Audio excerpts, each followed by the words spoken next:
Halo semuanya, langsung aja ya kita masuk ke pembahasannya. Pernah kebayang nggak sih ada sebuah inisiatif dari pemerintah yang benar-benar bisa mengubah wajah ekonomi dan ketahanan pangan di daerah kalian?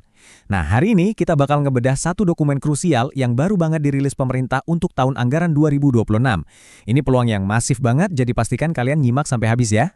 Coba deh tanya ke diri sendiri, kira-kira daerah kalian udah siap belum nih buat mandiri secara pangan?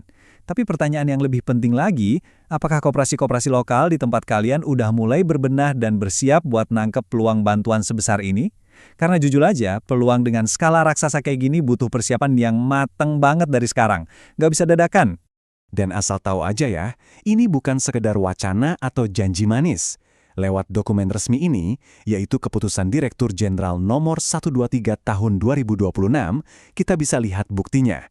Dokumen ini ibarat kitab suci atau panduan teknis yang sangat komprehensif buat penyaluran bantuan budidaya tematik bioflok nanti. Yuk kita kupas bareng-bareng isinya. Di penjelasan materi kali ini, kita bakal lewatin 5 rute utama. Pertama, apa sih visi ketahanan pangannya? Kedua, kita pahami dulu konsep budidaya bioflok. Ketiga, kita bahas syarat koperasi dan lokasinya. Keempat, detail paket bantuannya, ini yang pasti paling ditunggu-tunggu. Dan kelima, aturan main dan pelaporannya. Oke, kita masuk ke bagian pertama, visi ketahanan pangan 2026. Kita lihat dulu nih gambaran besar dan tujuan dari investasi raksasa pemerintah di sektor ini. Jadi gini, pemerintah tuh sekarang lagi bener-bener ngandelin sektor perikanan buat muter roda ekonomi nasional kita. Fokusnya sangat jelas, bikin tiap daerah itu swasembada pangan, buka lapangan kerja baru dari komoditas lokal yang emang udah merakyat kayak lele dan nila, dan pastinya menuhin kebutuhan gizi masyarakat. Kenapa harus ikan-ikan ini? Ya karena kandungan proteinnya tinggi banget, bisa di angka 15-19%, dan secara pasar lokal permintaannya nggak pernah sepi. Lanjut ke bagian kedua, memahami budidaya bioflok. Kenapa sih pemerintah sampai milih ngedanain teknologi yang spesifik ini? Kalau kita baca definisi resminya, budidaya bioflok ini tuh sama sekali bukan metode tambak konvensional yang biasa kita lihat.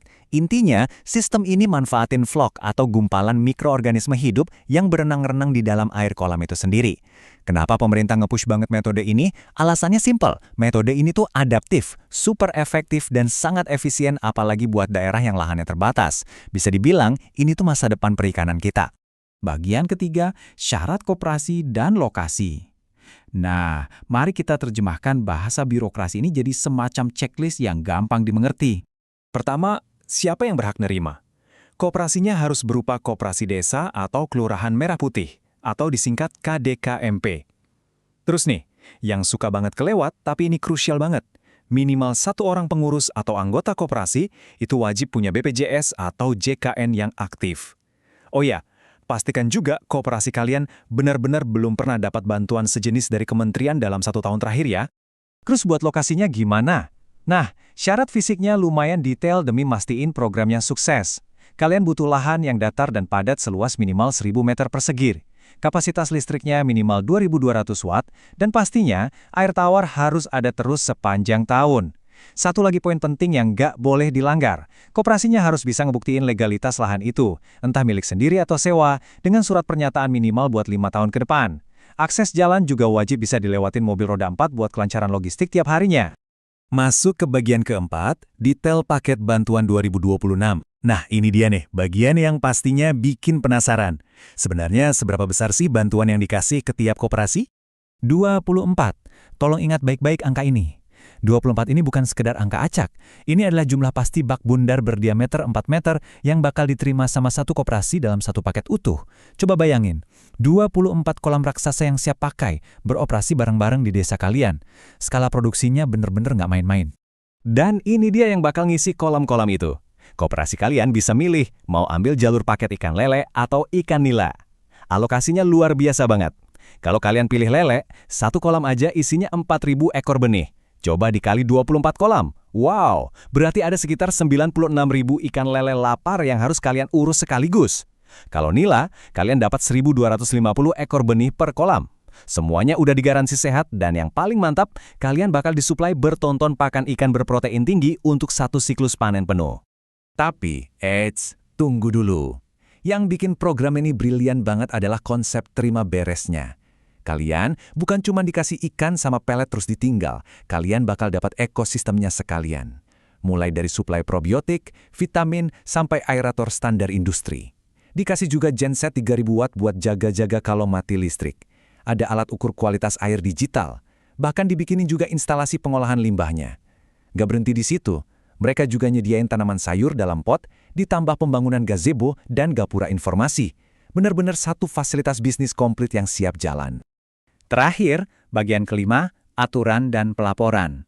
Tentu saja ya, di dunia ini nggak ada makan siang yang gratis. Dengan bantuan yang nilainya raksasa ini, ada aturan main ketat yang wajib dipatuhi. Alur penyerahan bantuannya ini punya rantai birokrasi yang cukup ketat ya, tujuannya biar semuanya transparan dan aman.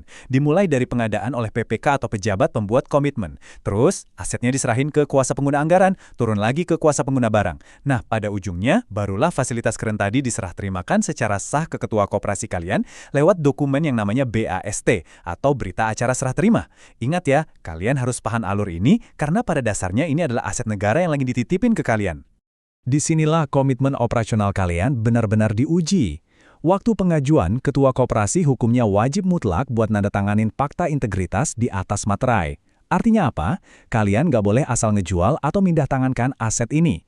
Dan yang paling penting, kalian wajib rajin bikin laporan produksi dan pemanfaatan bantuan setiap 6 bulan sekali selama 1 tahun penuh. Tolong perhatikan bagian ini baik-baik, jangan sampai lalai ya. Kalau sampai koperasi kalian melanggar aturan pelaporan atau ketahuan melanggar fakta integritas, sanksinya beneran berat. Secara administratif, kalau terbukti lalai, koperasi kalian bakal masuk daftar hitam, alias di blacklist dari semua program kementerian di tahun-tahun berikutnya. Jadi sekali lagi, disiplin dan kepatuhan itu harga mati. Nah itu dia tadi gambarannya, peluang masif ini udah benar-benar di depan mata kita. Petunjuk teknis dan anggarannya udah fix diketok untuk tahun 2026. Sekarang, bola ada di tangan kalian.